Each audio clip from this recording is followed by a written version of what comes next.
everyone, welcome back to the Stitches and Scribbles channel. My name is Erin and I have a crafting podcast for you today. So I'm going to be going through all of the things that I made in the month of June and talking about projects I'm currently working on, stuff I've bought, all that good stuff. So if you're ready to sit and listen to a lot of crafting talk, grab a project you're working on, maybe a beverage to sip on while you're listening, a snack if you need it, all that good stuff. We're going to start off with acquisitions first. So these are all the things that I purchased in the last month. As you can see, I have quite a span of stuff to talk about today because June was my first mostly full month of being off for the summer. My job when I'm not doing YouTube stuff is as a school librarian. So I had a lot of time in June to craft and read and all this other stuff in between doing house projects and trying to get ahead on some filming stuff because I usually try to do a lot of filming over the summer so that I have more breaks built in throughout the school year where I don't necessarily have to film a video that week. But I had a lot of crafting distractions this month. So despite the fact that I have a lot of finished objects, a lot of them weren't the ones that I was intending to finish during the month. So we'll get into that. First, acquisitions. One of the first things that I bought is a couple of these. These are yarn holders that go on your wrist so that you can work on projects while walking or even just while sitting. It spins really nicely on the little clip. And the bottoms of all of these spinners have different designs on them. Mine came in a pack where there's several of them. So I have a cat, I have cactuses, I have seashells, and I have butterflies along with the unicorn one that I opened first. I'm anticipating using these a lot over the summer. I actually have a really busy July where I'm going to be spending a lot of time in the car, going places. So I thought that this would be great in the car because not only can I hold it on my wrist to work on stuff, but I can hang it on a hook in the car if I want to. I can hang it from my belt, potentially for taking knitting projects to the Renaissance Fair, all that good stuff. So I thought that this was just kind of a practical tool to add to my arsenal of supplies for knit and crochet pieces.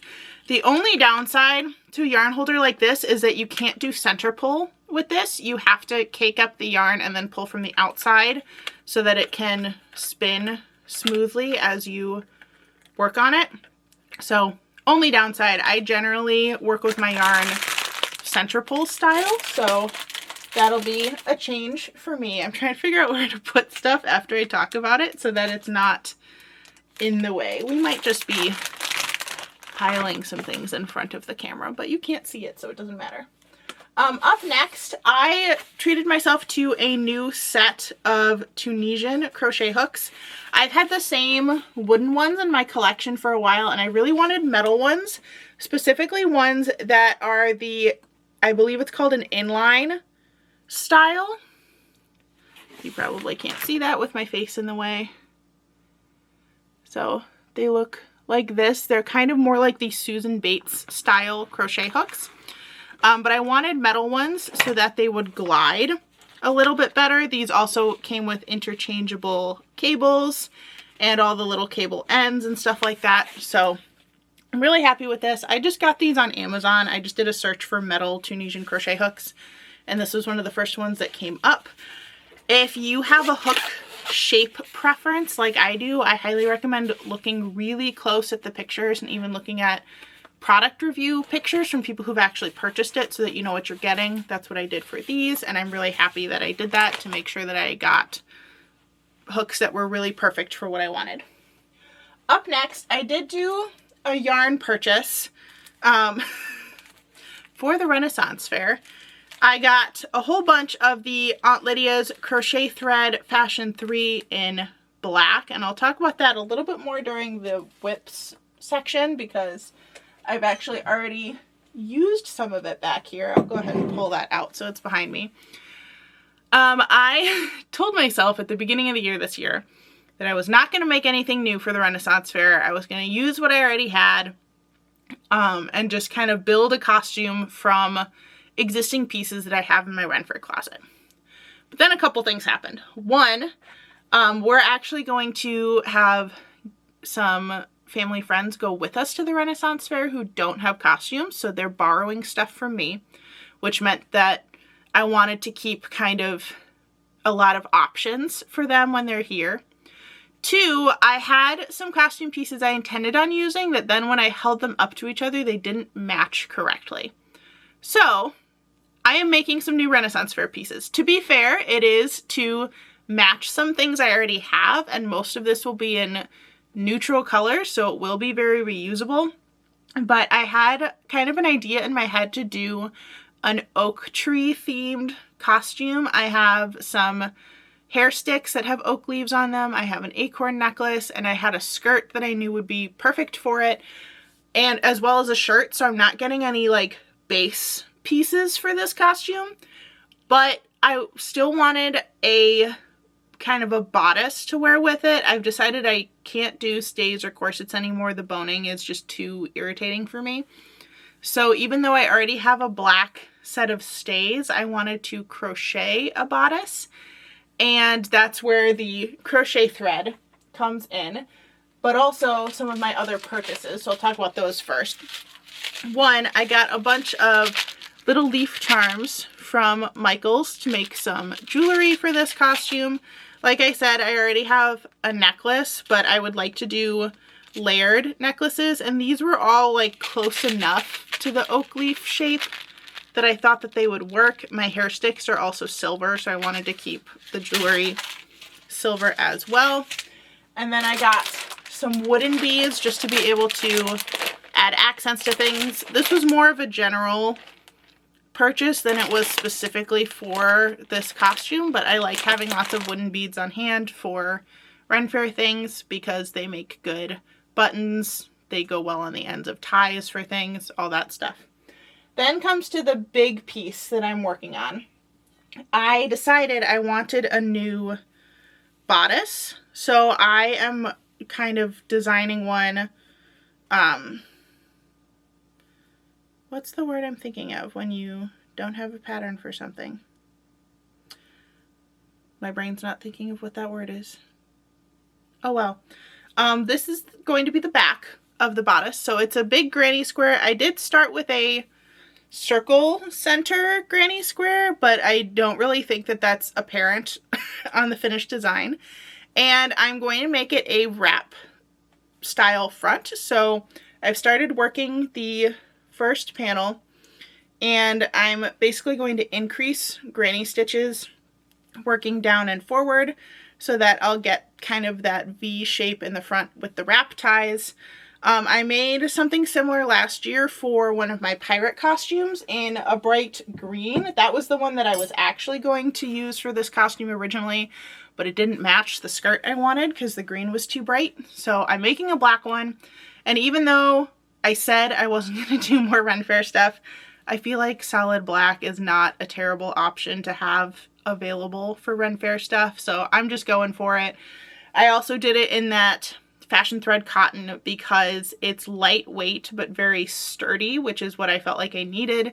So it is what it is. We're just going with it. I do think I'm going to run out. I'm already on my third skein, and I'm just now starting the front panels. So the back took 2 full skeins to do. So I'm thinking the 5 that I originally bought is not going to be enough, so I might have to get some more, but that's okay. If we're getting more yarn to finish a project, it's fine. We're not going to talk about that this was a new project anyway.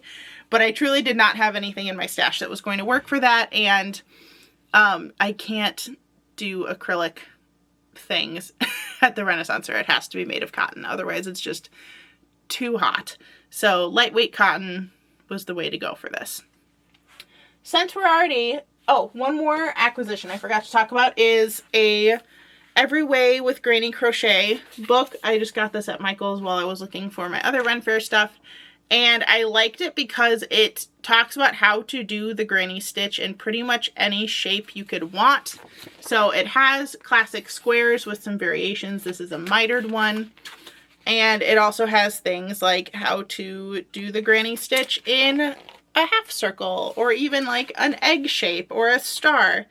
There's like Christmas ornament shapes. So I thought this would be a good book to have in my collection just for the shaping methods alone. And it also does a really good job of showing each motif in a solid color and in stripes, which I appreciated a lot. So I did use one of the patterns from the book for the back of the bodice that I'm working on. That's why I got the circle and the square design. Again, don't think you can actually see it in an all black project, but that's okay. Up next, I kind of have rediscovered my love for Tunisian crochet. Earlier in the summer, I was working on a cowl that I actually gave to a friend, so I don't have it anymore, but it was worked in Tunisian crochet, and that kind of reignited my interest in it. So just because I had the yarn, I started a Tunisian crochet baby blanket. This is just in the Tunisian simple stitch, and this yarn is Bernat Baby Sport in the color Funny Prints. So it's just blues, greens, and whites. I did not have a person in mind for this when I started this blanket. I just felt like working on something simple in Tunisian crochet while watching TV. I'm trying to not let the bag fall on the floor. So this is what we're working with. I like it so far. I think that this is a really good texture for a baby blanket. It's thick but stretchy, still with that thin yarn. So I would say I'm like a third to halfway done with it, somewhere in there. I will have to block it when it's done because it does curl a lot on the sides, but that's okay. I was expecting to have to do that. So that's been kind of my like go-to project when I need something really easy to work on for like TV crochet. We're currently watching Criminal Minds. We just finished Castle, and Criminal Minds is not quite filling the Castle hole because it doesn't have the humor level that Castle did. So if you have any recommendations for a show that's like Castle, we have already watched Psych. We have already watched most of Monk. I'm trying to think of another one that's in the like silly detective genre, but if you have any suggestions, I'd love to hear them, because I think Criminal Minds is not quite doing it and we're just not ready to admit that yet. So if you have murder show suggestion. Oh, we've also watched Only Murders in the Building. That's the one I couldn't remember. So if you have any suggestions for things in the realm of like detective murder mystery shows but funny, we'd be very interested in those suggestions, especially if they're on Hulu or Amazon Prime, because those are the streaming services that we currently have. Moving on, I have another bag out here that isn't actually a started project. I was just collecting the yarn for it. I don't know if you can see in there, but it's all browns, blues, or browns. Yeah, just browns and greens. I don't know why I was about to say blue. This is also for my Renaissance Fair costume. In the past, for costumes, just to add a little bit of flair, I have made belt pouches with granny square motifs. So for my oak leaf acorn tree inspired costume, I do want to make a belt bag that has an oak leaf and an acorn on it. So these are just scraps that I already collected so that they are ready for that project. I'm going to start that as soon as I finish working on the bodice. And I actually kind of timed it pretty well, because the point I'm at in the bodice, it's not quite mindless. I do still have to watch what I'm doing, but the design is easy enough at this point that I can work on it in the car while talking to people, all that stuff. So since I'm at that point before 4th of July, that means that while we're hanging out with family for the 4th, I can still be working on it. So that's what will be happening there. Also, all of my Ren Fair stuff that I'm making is going to get its own vlog with more detail about what I'm doing. So if you're interested in that, just wait a couple weeks. I think it's going to come out in August or so. We'll have to see. I wanted to make sure that I included some actual pictures from going to the Renaissance Fair in the costume. So even though I'm working on it now, I won't actually be going until end of July, early August. So I needed to wait for the video to come out until all of that was done. So that's the very long, detailed explanation of that. Up next, freehanding. That's the word I was looking for earlier, is freehanding a design. I'm freehanding the bodice I'm working on. I also am freehanding my next project that I want to show you. We're going to take the hook out of that one because it's just going to fall anyway. This is yarn that I got from Goodwill, and it's the Red Heart Ferris wheel, I think is what it's called. And I only had 2 skeins of it, so I decided to make kind of a, I can't remember where's the front, there it is, a mesh free-handed sweater. So it's a kind of scoop neck, V-neck in the front. It has very short sleeves, and I'm working the body. I was working it in the round, and now I have split so that I will have split hem starting like a little bit above my hip, just because that's the shape that I find is the most flattering on me. But the goal for this was to be able to wear it over dresses and t-shirts, just to add a little bit more color without it being too heavy. This is kind of a like woolly feeling fuzzy yarn. So it'll still be very warm, but I just really love how these colors look together, and I thought it would be fun to layer over other pieces. But this is a free-handed design. It's a mesh stitch, so you chain 2, then double crochet and skip 2, so you're working into your previous double crochets with 2 chains between each one to make that little grid. So it's kind of like a blank filet crochet, if you're familiar with that method of making things. And then I just kind of worked increases for the V-neck shape in the front, and it's just a boxy kind of oversized, well, like slightly oversized tee. It might be more oversized once I block it, which I do intend to do with a yarn like this, but I'm really excited about how that's turning out so far. I also think that that could potentially be a cute Renaissance Fair piece, but not for a Renaissance Fair that I go to that's over the summer, because it would be way too warm, but for like a fall or a spring Renaissance Fair, especially with like a fairy costume. It looks very like whimsical, I guess is the right word. So I'm excited about that, and I think it'll be a good piece just to add a little color to plain t-shirt dresses. Up next is a project that I'm actually thinking about frogging so that I can make it into a t-shirt like the other one. But this is, I'm going to take out the hook for that one too so I don't drop it. This was a pattern I was following that I believe was originally a Karen Cakes pattern. So the idea is that you make a triangle shawl with armholes in it, and then you can wear it as like a scarf shawl or put it on as a vest, which I know if I do it right now it's gonna look funny because it's only half done. But this was kind of the idea for it, and of course now that I'm putting it on, I actually don't hate how it looks, but previously when I put it on I was not crazy about what it looked like. So I think, yeah, I think I'm gonna stick with my guts that I actually don't like this. I think I'm going to frog it and make it into a top more like the one I just showed you. I think that's something that I'll get more wear out of, because these are very, very bright colors, and I'm not going to be reaching for that in winter when wearing a sweater vest or a shawl would happen more frequently. I now have yarn all over the floor. We're just picking that up. So I think it's in my best interest to frog it and make it into something that I think I will actually wear. So that'll be an upcoming thing. Probably will be shown in a finish or frog video that I may or may not film today.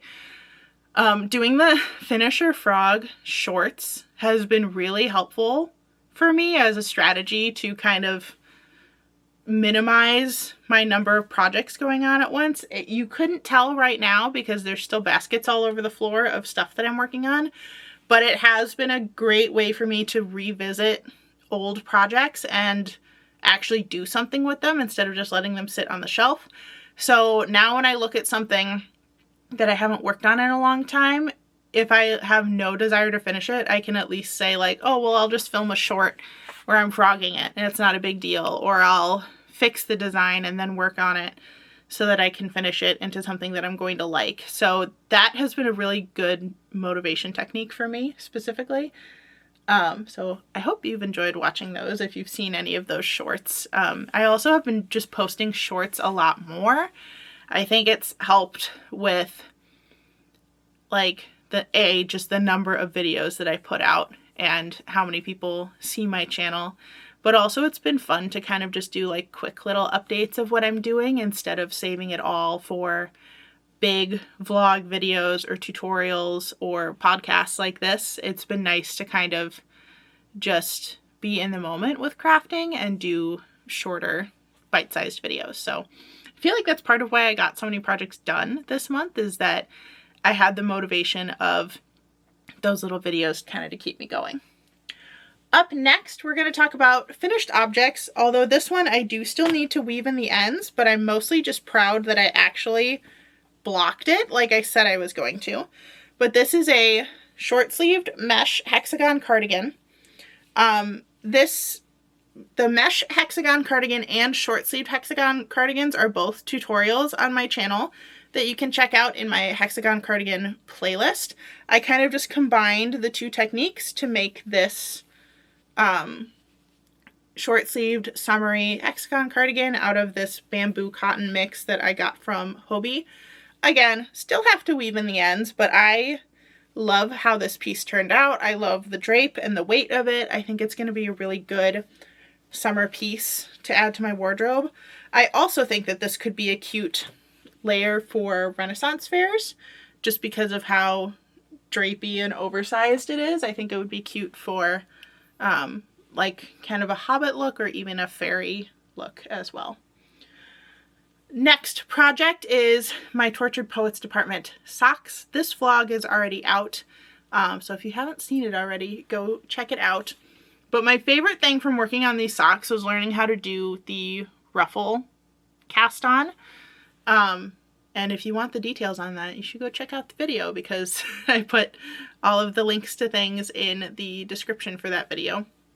But I think these will be a very fun, cozy, wintry pair of socks to wear when it gets really cold out.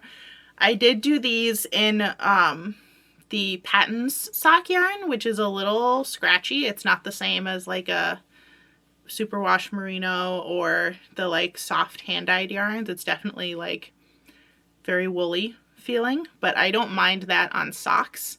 I do mind it on things like sweaters and things that are going to be like touching my arms or my face, but socks don't really bother me. So very happy with how these turned out. The next project is one that I was super happy it was done, and then I was super sad like the next day. So actually, we'll start with the other one first. So recently I did a tutorial for the Not So Basic knit scarf, and that's already out now. And I wanted to follow it up with a Not So Basic crochet scarf. So I did that and then accidentally deleted all of the footage for it. So even though the scarf is done, I need to redo the tutorial, which makes me very sad, because it was like a video I thought was done and ready to be put out there, and then I realized all of my footage was missing. So you can still look forward to that. It just won't be this yarn in the tutorial part of the video. I'll basically refilm it just showing the stitches in a different yarn, but still using this as the like finished object clip.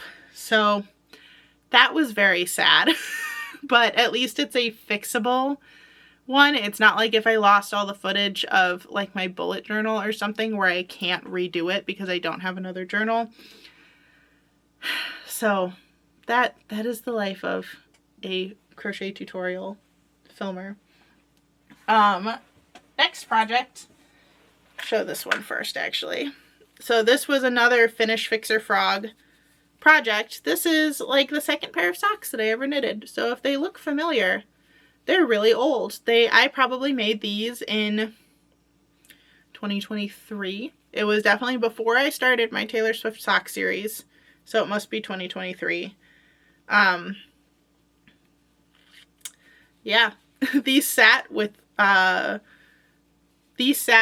almost done with just the ends needing to be woven in for like 2 years, and I finally finished them. So another win for the Finish Fixer Frog series on my channel, because these finally got done, and they are fun socks.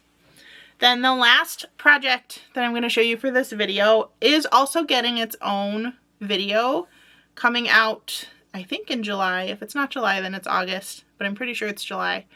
I took inspiration from Killian of Viney Maple here on YouTube, who also took she took inspiration from the Roll for Sandwich series on TikTok by Adventures in Ardia, and she was doing a Roll for Scrap series where she picked a project, picked a bunch of scrap yarns, and let dice decide her roll for every single row. I did something similar where I did a Roll for Scrap tulip vest, and the only part I had the dice decide was the flower rows and the trim. So this was the finished product I got. I'm pretty sure I'm going to wear this as like my Easter outfit next year because it's very, very bright and springy. Not really my normal style at all, but I think it'll be cute for that. I also think it would be very cute for like a cottagecore Ren Fair look. So it might appear for that too. Maybe on a year where I actually decide I'm not making anything new for Ren Fair. But not for this year, because I've got other things in mind, obviously, as we just talked about.